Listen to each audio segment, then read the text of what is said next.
Ô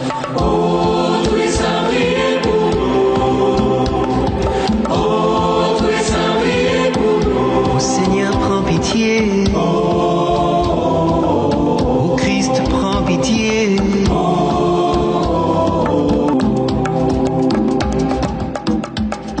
Fidèles amis de nos frères les saints, bonjour et merci d'avoir pris le rendez-vous encore aujourd'hui. Nous sommes le 17 juillet et l'Église nous propose de contempler la figure de Saint Alexis.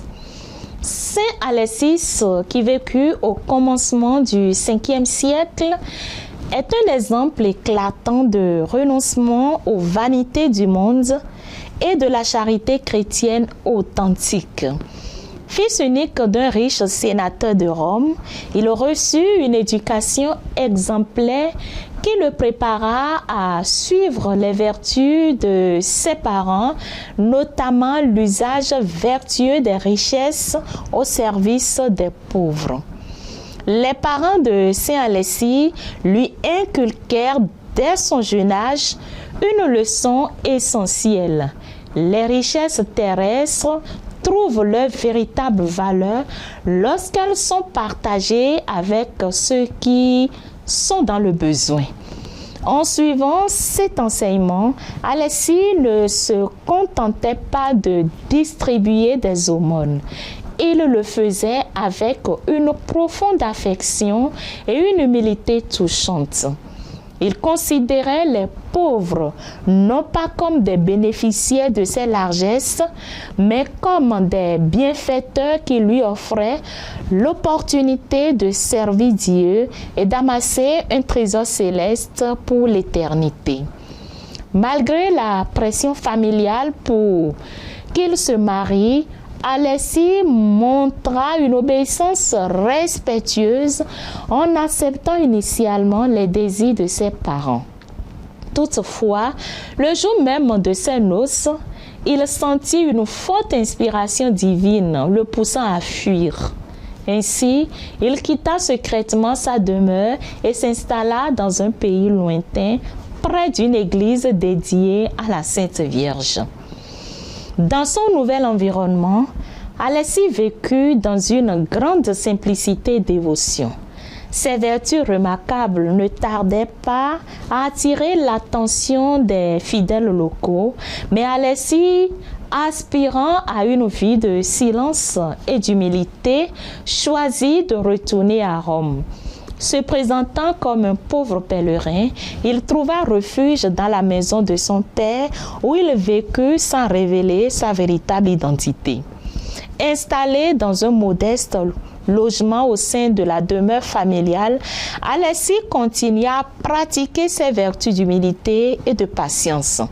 Il supportait avec une sérénité exemplaire les mauvais traitements des domestiques, transformant chaque acte d'injustice en une offrande spirituelle.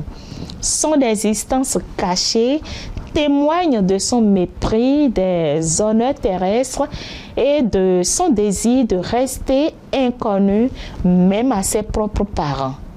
Ce ne fut que sur son lit de mort que Saint Alexis révéla son identité.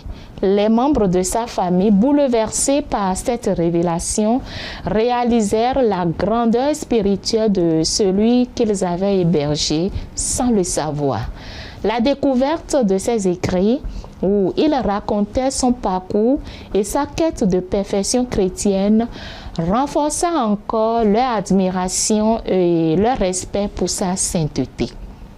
Saint Alexis nous enseigne que la véritable richesse ne réside pas dans les possessions matérielles, mais dans la capacité à utiliser pour le bien des autres.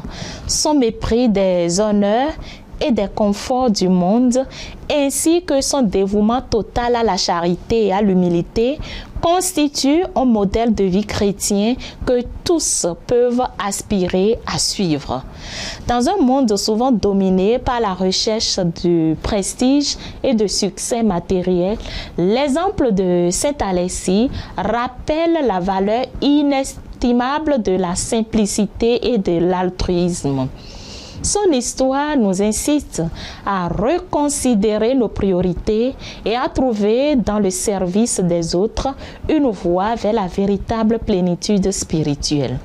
Après sa mort, la vénération de Saint Alexis se répandit rapidement et il devint un modèle pour ceux qui cherchent à mener une vie de renoncement et de service désintéressé.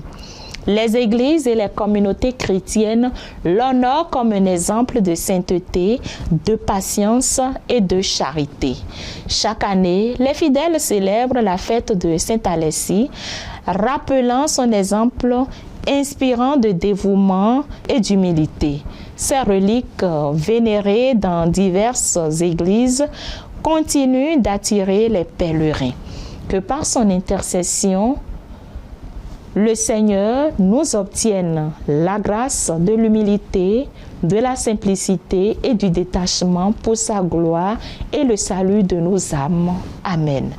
Bonne fête à tous ceux qui se prénomment Alexis et à tous ceux qui célèbrent un événement heureux en ce jour. On se retrouve demain pour un autre numéro, si Dieu le veut. Au revoir.